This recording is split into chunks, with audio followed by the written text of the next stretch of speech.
नमस्कार दोस्तों, कलाम एकेडमी के डिजिटल प्लेटफॉर्म पर आप सभी का स्वागत है। दोस्तों, आज की हमारी जो क्लास है उस क्लास में हम संधि का टॉपिक पढ़ेंगे। और संधि के टॉपिक की यदि हम बात करें तो चाहे आपने भाषा प्रथम के रूप में संस्कृत का चयन किया है या आप भाषा द्वितीय के रूप में संस्कृत का आपने चयन किया है, संधि के आपको यहाँ कम से कम 2 प्रश्न देखने को मिलते हैं। अगर भाषा प्रथम की हम बात करें तो भाषा प्रथम में 2 अपठित गद्यांश होते हैं, उनमें संधि का प्रश्न देखने को मिलता है।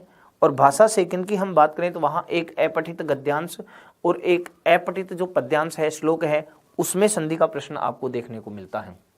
अब यदि हम चर्चा ये करें कि संधि के आपको जो 2 प्रश्न देखने को मिलेंगे वो गद्यांश और पद्यांश में से होंगे, तो वहाँ संधि से युक्त जो पद हैं, ध्यान से सुनना, संधि से युक्त जो पद हैं उन संधि से युक्त पदों में संधि विच्छेद आपसे करवाएगा या संधि का नाम पूछेगा। तो प्रश्न के प्रकार की यदि हम बात करें, यहाँ संधि का जो प्रश्न आना आपके, तो वहां आप इतना ध्यान करें कि वहां पर संधि का जो प्रश्न आना है उसमें संधि से युक्त जो शब्द हैं या तो उनमें विच्छेद आपसे करवाएगा या फिर संधि का नाम पूछेगा। तो रीट में जो संधि का टॉपिक चल रहा है उसमें ये ध्यान रखें, संधि विच्छेद और संधि का नाम, ऐसे प्रश्न आपको वहां से पूछना है।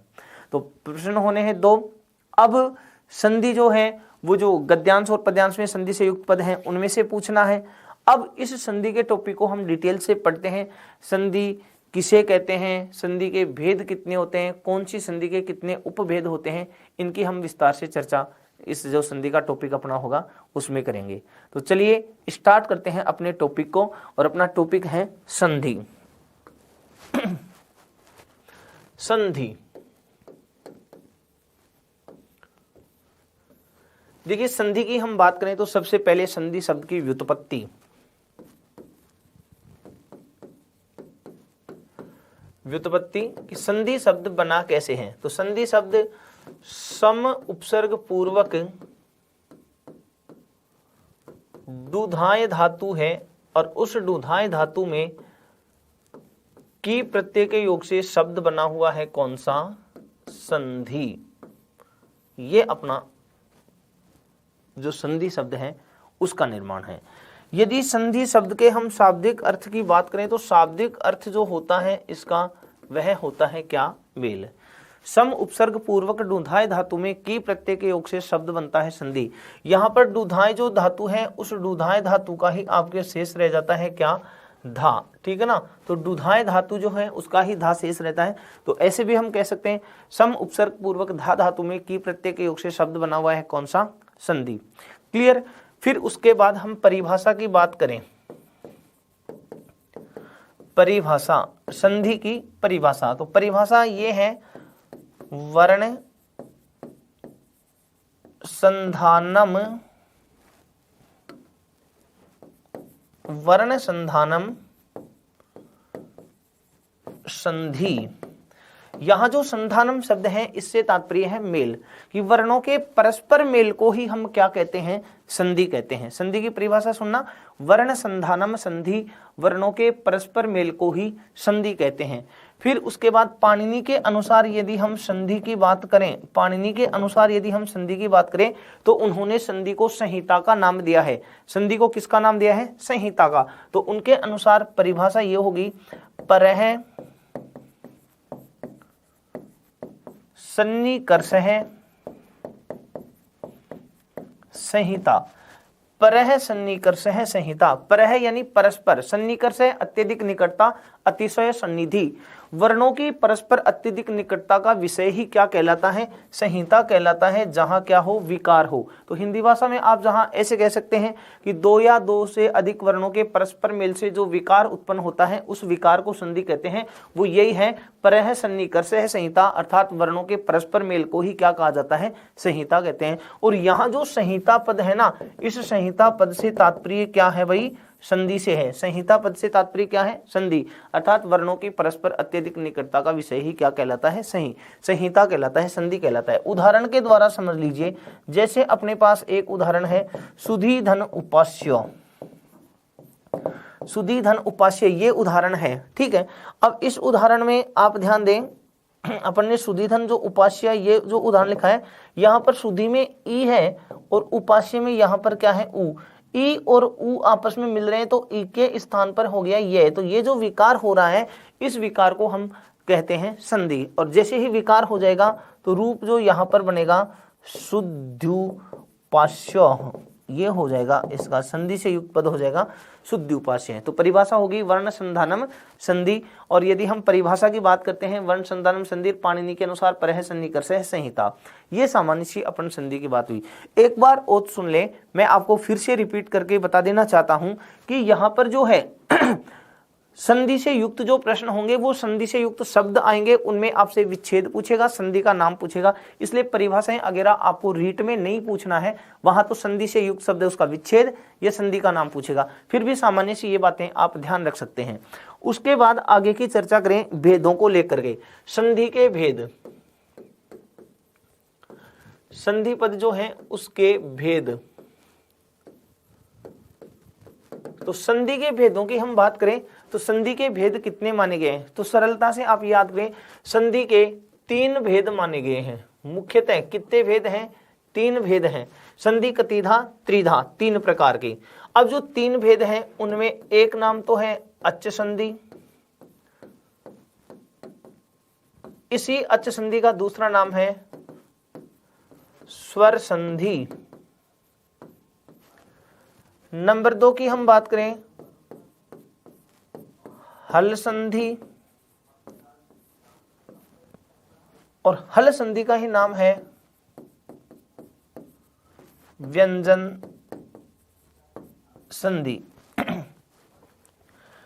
तीसरी जो है वह है कौन सी? विसर्ग संधि। अच्च संधि या स्वर संधि, हल संधि या व्यंजन संधि, और तीसरी होगी विसर्ग संधि। ठीक है, ये संधि के 3 भेद। अब यहां पर एक भट्टोजी दीक्षित जो व्याकरण वेता हुए हैं,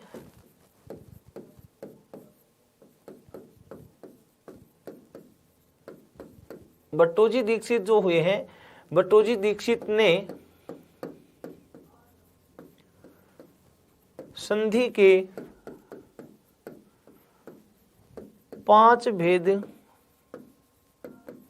स्वीकार किए हैं।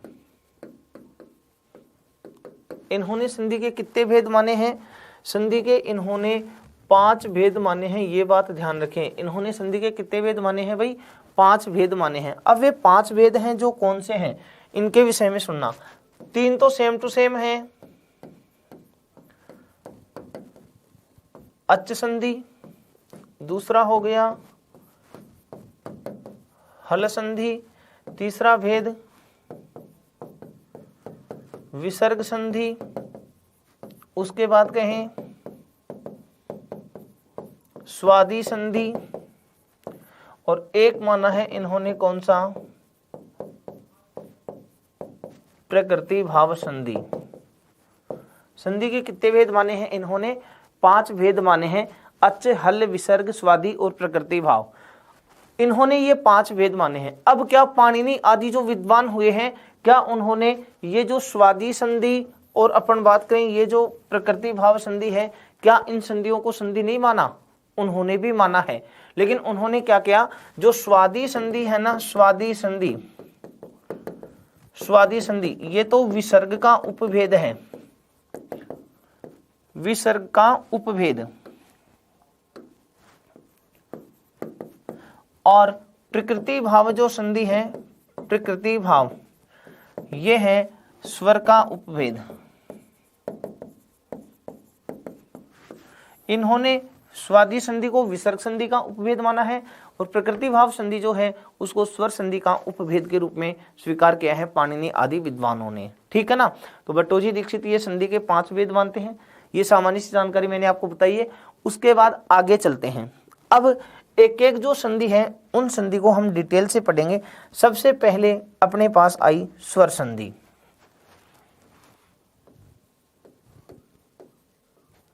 अच्च संधि, या इसी को कह दें अपन कौन सी?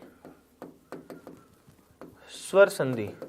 अब देखिए कोई सी भी संधि हम पढ़ रहे हैं, एक बार ध्यान से सुनना, चाहे आप अच्च संधि पढ़ रहे हो चाहे आप स्वर संधि पढ़ रहे हो, जो भी संधि हम पढ़ रहे हैं उस संधि में याद रखना कि स्वर, जैसे स्वर संधि की हम बात करें यदि आप इसको स्वर संधि कह रहे हो तो ध्यान रखना यहां जो विकार होगा वो स्वर के स्थान पर, स्वर के स्थान पर परिवर्तन, स्वर के स्थान पर जो परिवर्तन होगा या स्वरों के मेल से जो संधि होती है उस संधि को कहा जाता है स्वर संधि। ठीक है, ये तो रही बात सामान्य सी। अब स्वर संधि के भेद, स्वर संधि के भेद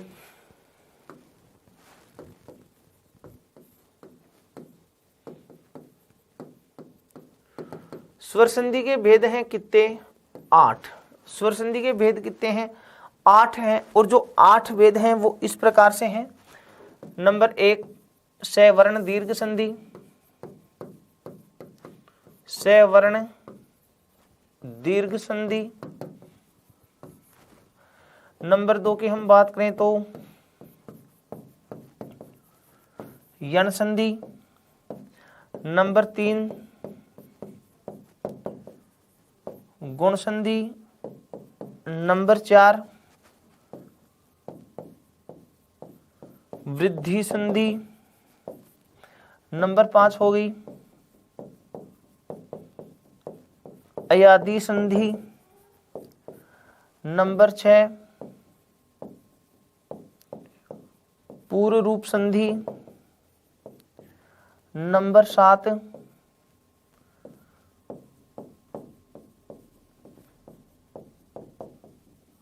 पररूप संधि। और नंबर 8 जो है वह हो गई कौन सी? प्रकृति भाव, प्रकृति भाव संधि।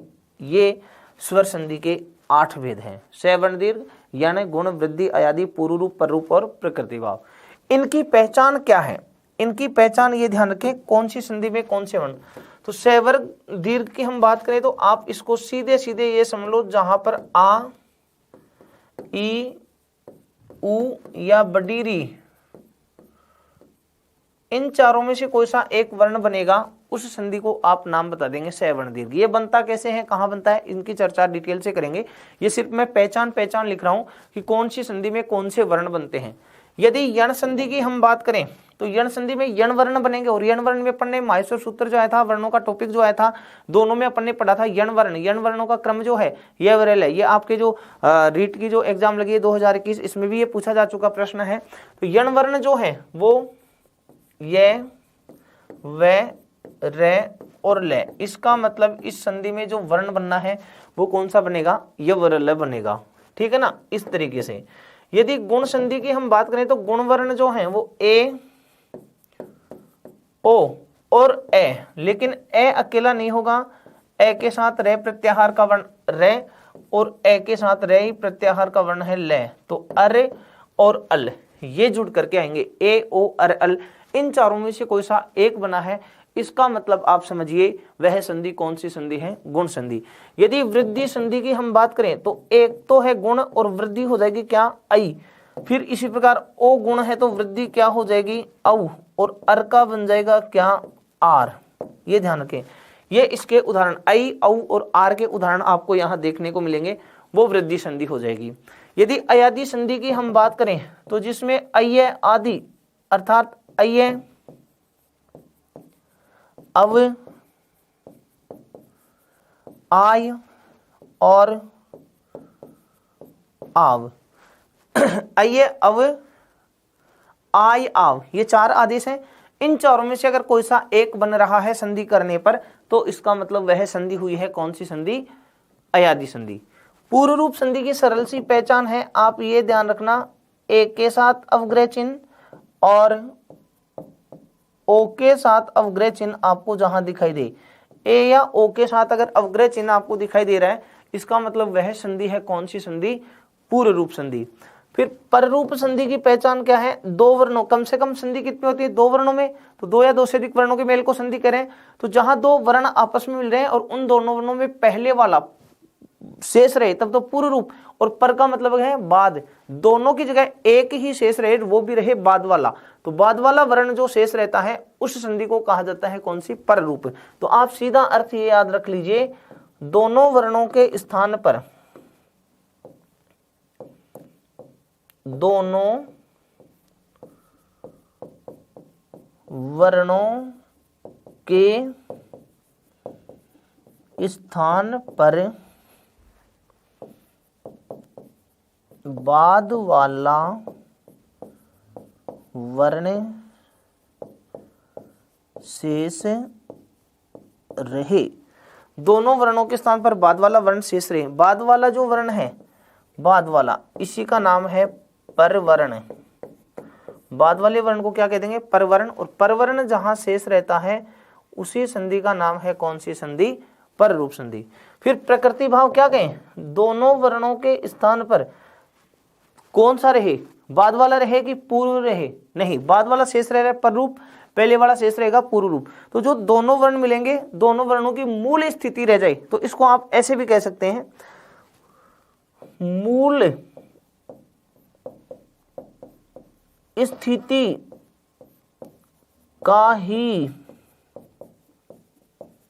रहना, मूल स्थिति का ही रहना, अर्थात चाहे संधि युक्त पद हो या संधि विच्छेद हो, संधि युक्त पद हो या संधि विच्छेद हो, दोनों में एक समान स्थिति जहां देखने को मिलती है उसको कहा जाता है कौन सी? प्रकृति भाव। एक एग्जाम्पल से समझाऊं, देखना, एक उदाहरण से समझना आप इसको। उदाहरण में जैसे आपने ये कहा हरि धन एतौ, ये उदाहरण लिख दिया, हरि धन एतौ, ये संधि विच्छेद है और संधि अपन ने की तो ये हो गया हरि एतौ। अब बताओ, दोनों तरफ एक समान सी स्थिति दिखाई दे रही है ना, तो इस संधि को कहेंगे कौन सी संधि?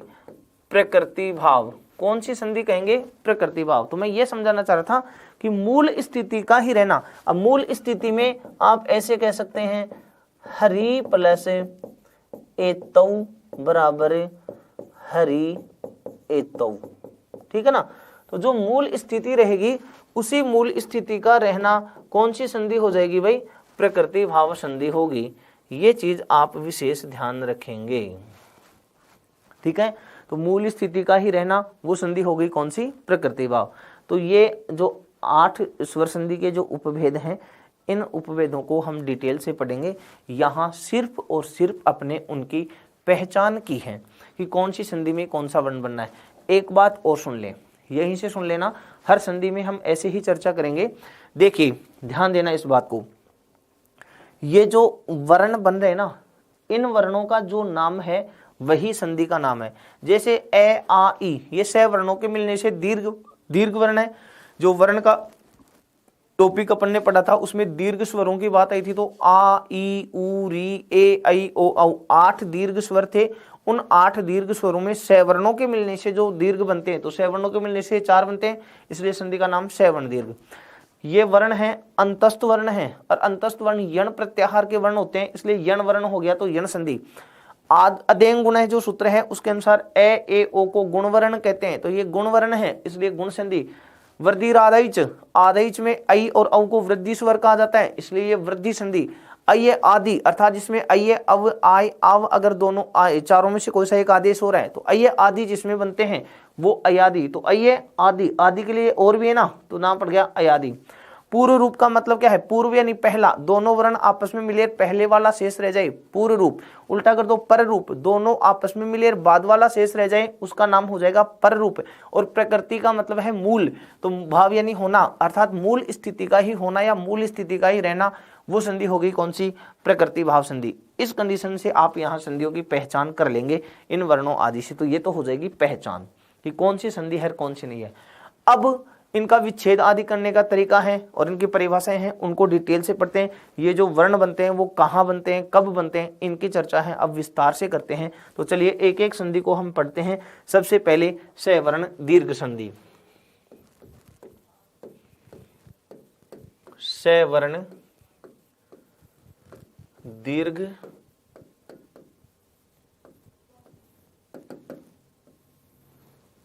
संधि। सवर्ण दीर्घ संधि जो है इसकी परिभाषा है अकह सवर्णे दीर्घ है। अकह सवर्णे दीर्घ है। ये इसकी परिभाषा है। अर्थ निकालते हैं इसका क्या है। अर्थ ये है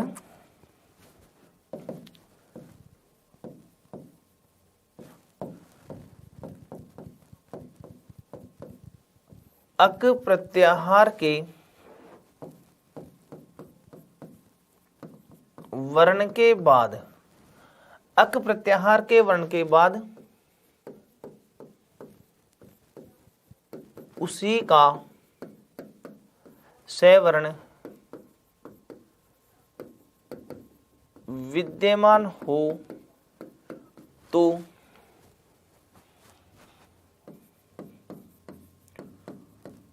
दोनों वर्णों के स्थान पर दीर्घ एकादेश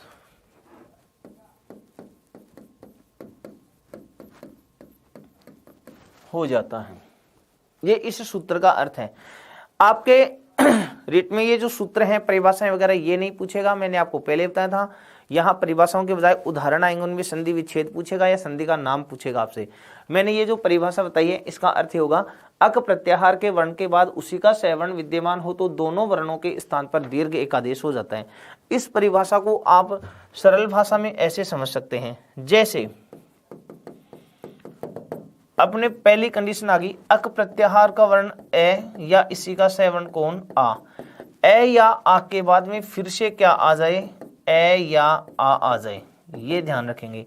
यदि ए या आ के बाद में फिर से ए या आ विद्यमान हो तो दोनों वर्णों के स्थान पर दीर्घ कर दीजिए, और दोनों का दीर्घ क्या होता है, आ होता है।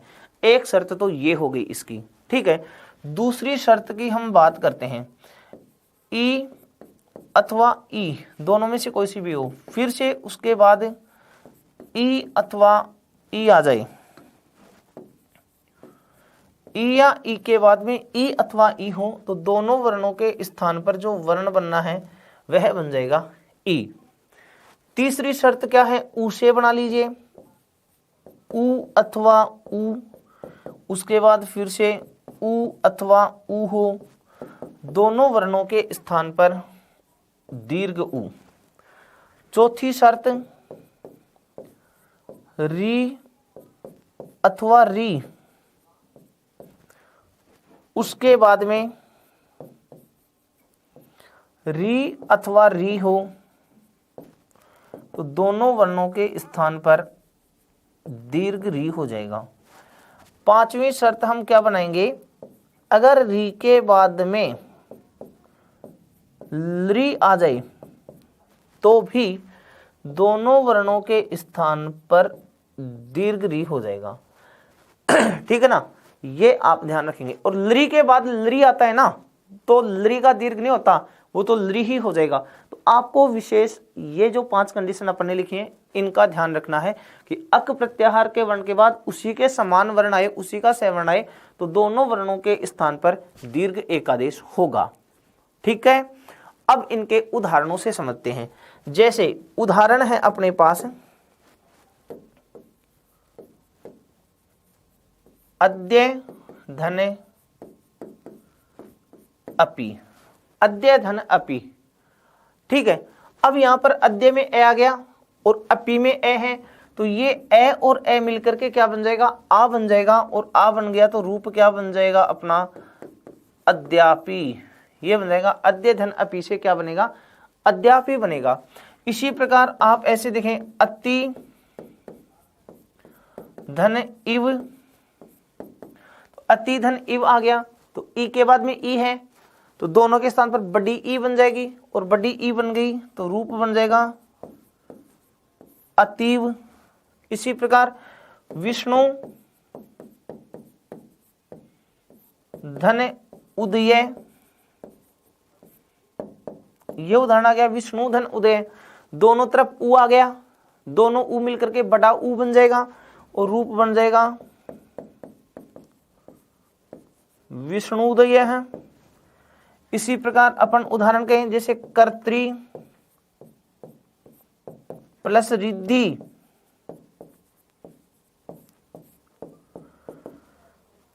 कर्तरी प्लस रिद्धि, कर्तरी में री है और रिद्धि के आरंभ में री है, री और री मिलकर के बड़ी री होगी, और बड़ी री होगी तो रूप ये बन जाएगा कर्तरी, बड़ी री की 2 बार मात्रा दीर्घ री, तो कर्तृधि, ये आपके यहाँ इसका युक्त जो शब्द है वो ये बन जाएगा कर्तृधि। इसी प्रकार होत्री धन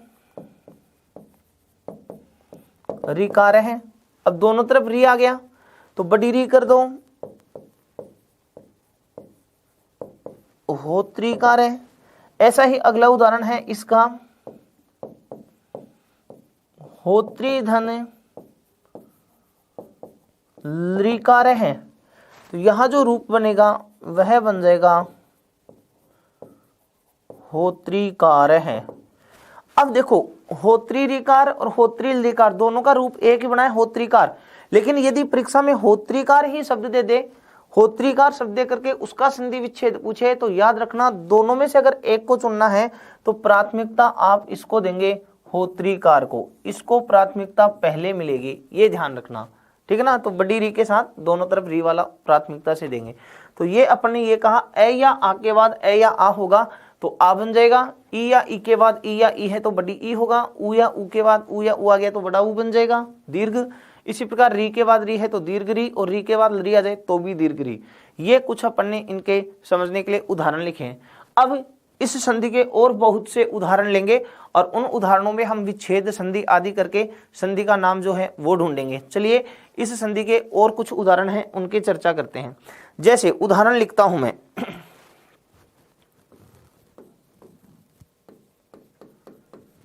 शकलापी, ये शब्द है। अभी जो रीट की जो अलवर में फिर से जो री एग्जाम हुई थी और उसमें दीर्घ संधि का ये उदाहरण आया था शकलापी, ये इसी का उदाहरण है। चलिए और उदाहरण लेते हैं, चापी, नास्ति, चासीत, ना भवत। इसी प्रकार अद्यावधि, इसी प्रकार अपन कहें नगाधिराजय,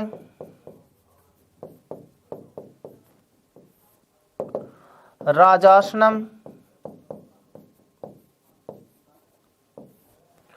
पूर्वापरौ,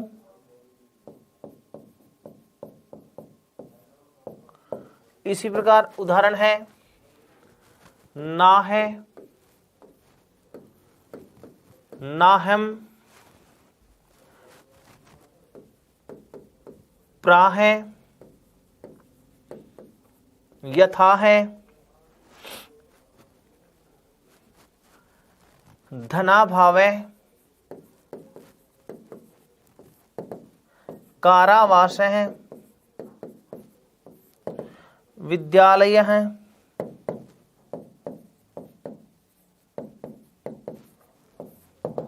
विद्यार्थी,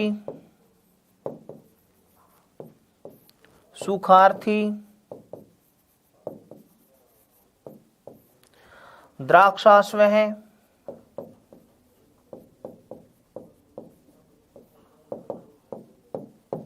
ऐसे ये आके उदाहरण, ठीक है। ऐसे ही और भी उदाहरण लेते हैं। अपन ने कहा ई के उदाहरणों में श्रीस है, कपीस है, महतीछा, रविंद्र है, महेंद्र है, गोरीस है।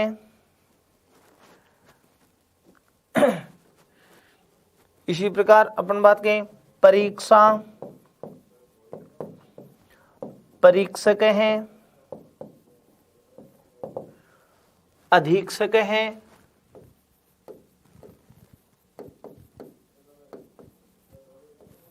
वीप्सा, अभीप्सा, या अभीष्टों,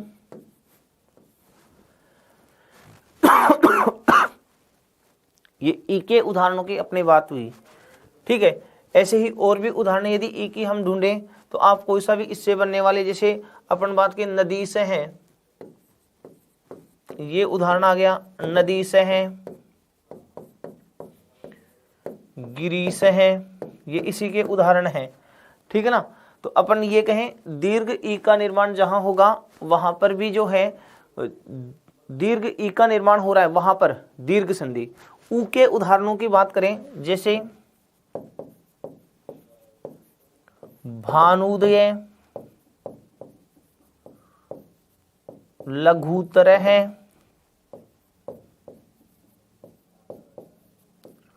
लघूर्मी, इसी प्रकार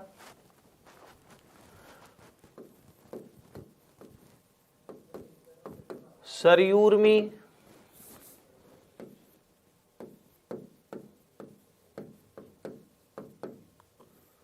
सरयूर्मी, विधुदय है,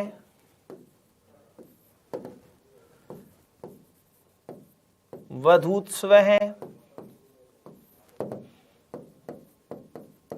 गुरूपदेश है। ठीक है, भूष्मा, ये इन्हीं के उदाहरण हैं। री की हम बात करें, जैसे पितृणम, मातृणम, कर्तृणम,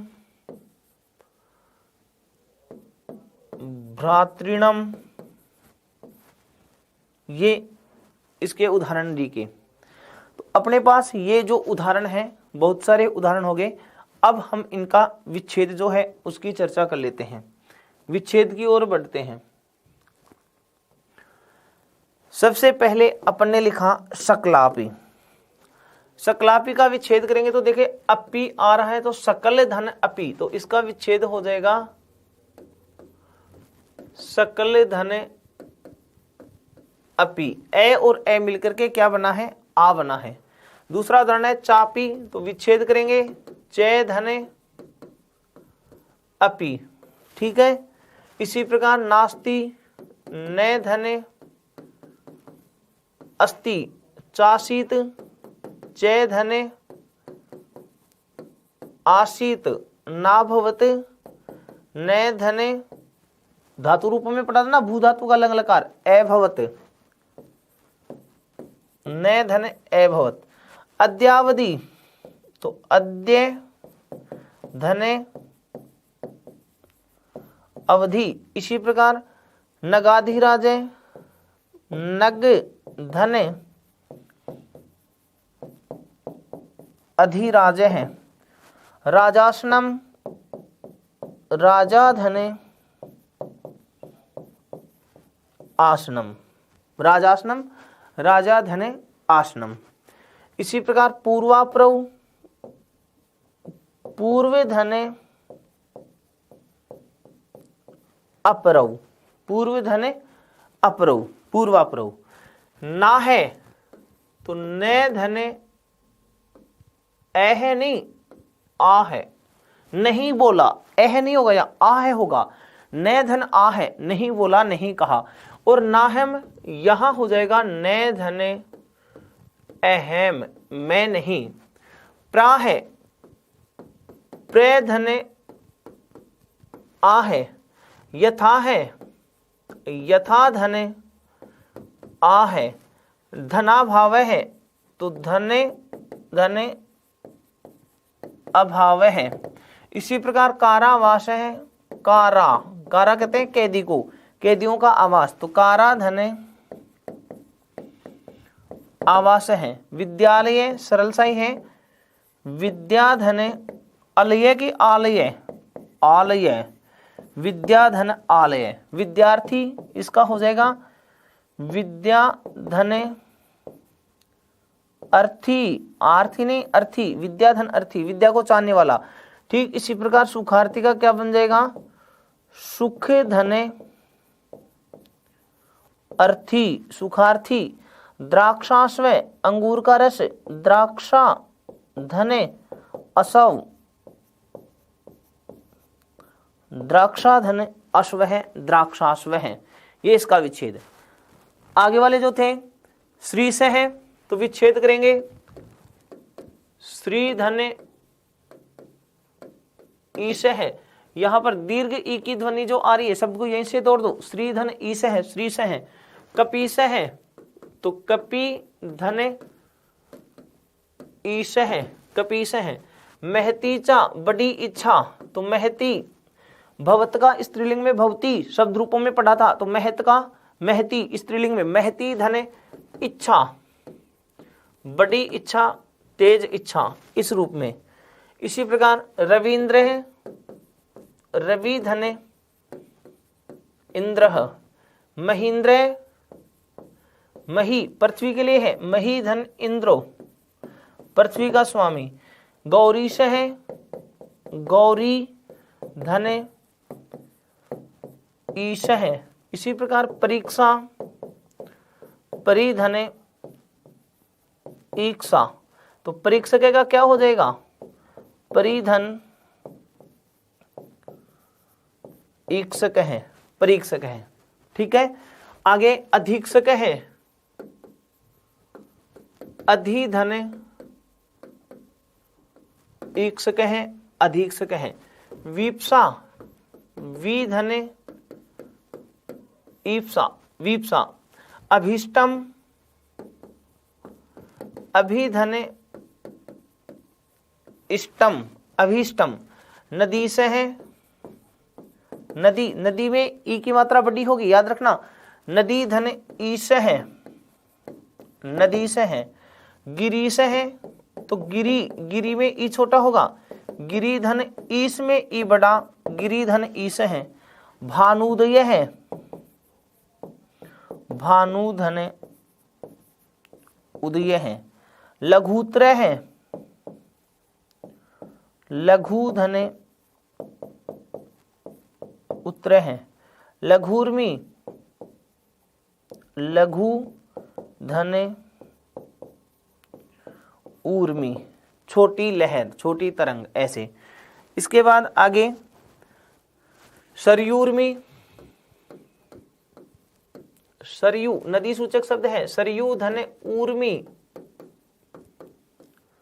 सरयूर्मी। विधुदय, विधु चंद्रमा के लिए, विधु धन उदय। इसी प्रकार वधूत्सव, वधु उबड़ा धन उत्सव, वधु धन उत्सव, वधूत्सव। गुरुपदेश है, गुरु में ऊ छोटा और उपदेश में भी ऊ छोटा तो गुरु धन उपदेश है। भूष्मा तो भू पृथ्वी के लिए, भू धन ऊष्मा, भूष्मा, भूधन ऊष्मा ऐसे। इसी प्रकार पितृणम बड़ी री आ रही है ना, यहीं से तोड़ दो, पितृधन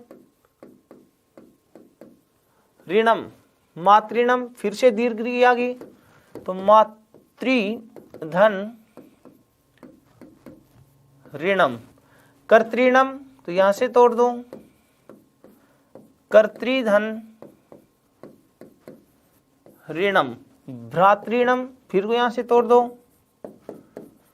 भ्रातृधन ऋणम। ठीक है, ऐसे ही एक उदाहरण है प्राभवत तो विच्छेद क्या होगा, प्रधन एभवत। प्राभवत का विच्छेद क्या होगा, प्रधन एभवत। ठीक है, इस रूप से। तो ये अपनी हो गई कौन सी, दीर्घ संधि। तो दीर्घ संधि में अपन ने ये कहा अकह सवर्णीय दीर्घ है। यदि अक प्रत्याहार के वर्ण के बाद, अक प्रत्याहार के वर्ण के बाद उसी का सवर्ण विद्यमान हो तो दोनों वर्णों के स्थान पर दीर्घ वर्ण हो जाएगा, दीर्घ एकादेश हो जाएगा। तो दीर्घ संधि, तो संधि की अपन ने ये जो क्लास पढ़ी है इसमें जितना कुछ पढ़ा है उसको एक बार रिपीट कर लेते हैं। सबसे पहले संधि शब्द की व्युत्पत्ति, सम उपसर्ग पूर्वक रुधाएं धातु में की प्रत्यय के योग से शब्द बनता है संधि। और देखिए संधि शब्द के यदि हम लिंग की बात करें, ये बात और याद रखना, संधि शब्द के यदि हम इसके लिंग ज्ञान की बात करें कि संधि शब्द कौन से लिंग का है, तो जिसमें की प्रत्यय जुड़ जाता है वे शब्द होते हैं पुल्लिंग के, ठीक है। और यदि हम इसके विलोम की बात करें ना कि संधि का विलोम क्या होता है, तो संधि का विलोम होता है विग्रह। ये चीजें एक्स्ट्रा, संधि का लिंग ज्ञान के लिए तो संधि शब्द पुल्लिंग का है, विलोम इसका विग्रह होता है। परिभाषा की हम बात करें तो वर्ण संधानम संधि, वर्णों के परस्पर मेल को ही क्या कहा जाता है, संधि कहता है, संधि कहा जाता है। पाणिनि के अनुसार यदि हम संधि की परिभाषा की बात करें तो परह सन्निकर्ष संहिता, अर्थात वर्णों के परस्पर मेल को ही क्या कहते हैं, संहिता कहते हैं। वर्णों की अत्यधिक जो निकटता है, निकटता का विषय जो है उसको संहिता कहा जाता है, उस संहिता से तात्पर्य ही क्या है, संधि। फिर उसके बाद हम भेद की बात करें कि संधि के भेद, तो संधि के जो भेद हैं वो कितने माने गए हैं, संधि के 3 भेद माने गए हैं, अच संधि, हल संधि और विसर्ग संधि। अच संधि का दूसरा नाम है स्वर संधि, हल संधि का दूसरा नाम है व्यंजन संधि। फिर भट्टोजी दीक्षित के अनुसार यदि हम संधि के भेदों की बात करें तो उन्होंने कितने भेद माने हैं, 5 भेद माने हैं, जो 3 तो सेम टू सेम है, इसके अलावा स्वादी और प्रकृति भाव को उन्होंने अलग से माना है। जबकि पाणिनि आदि विद्वानों ने इनको स्वादी संधि जो है उसको तो विसर्ग संधि का उपभेद माना है और प्रकृति भाव जो है उसको स्वर संधि का उपभेद माना है। उसके बाद एक एक को डिटेल से पढ़ें तो सबसे पहले अपने पास आई अच संधि। अच संधि यानी स्वर संधि, अर्थात जहां किसके स्थान पर परिवर्तन होगा, स्वर के स्थान पर परिवर्तन जहां होगा उस संधि को कहेंगे हम स्वर संधि। फिर स्वर संधि के भेदों की चर्चा हुई तो स्वर संधि के भेद कितने माने गए, स्वर संधि के 8 भेद माने गए और उन 8 भेदों का नाम इस रूप से है, दीर्घ संधि, यण संधि, गुण संधि, वृद्धि, अयादि, पूर्व रूप, पर रूप और प्रकृति भाव संधि। इनकी पहचान के लिए यहाँ वर्ण लिखे गए कि कौन सी संधि में कौन सा वर्ण बनना है। फिर उसके बाद अपन ने कहा स्वर संधि में जो दीर्घ संधि है, सबसे पहले उसके विषय में अकह सवर्णे दीर्घ है कि अक प्रत्याहार के वर्ण के बाद उसी का सवर्ण विद्यमान हो तो दोनों वर्णों के स्थान पर दीर्घ एकादेश हो जाएगा। इसके लिए सरल भाषा में अपन ने ये जो ट्रिक बनाई है इस रूप में भी आप इनको पढ़ सकते हैं, ठीक है। फिर उसके बाद में इनसे संबंधित जो अन्य उदाहरण हैं, जैसे आपने ये दीर्घ संधि में आ के उदाहरण देखे हैं, यहाँ ई के उदाहरण हैं, यहाँ ऊ के उदाहरण हैं, री के उदाहरण हैं, ये आपने जो है वो दीर्घ संधि के उदाहरणों में पढ़ा है, ठीक है। तो आज की क्लास में अपनी ये संधि दीर्घ संधि, स्वर संधि के आगे के जो भेद हैं उनकी चर्चा जो है हम अगली क्लास में करेंगे। जय हिंद, जय भारत।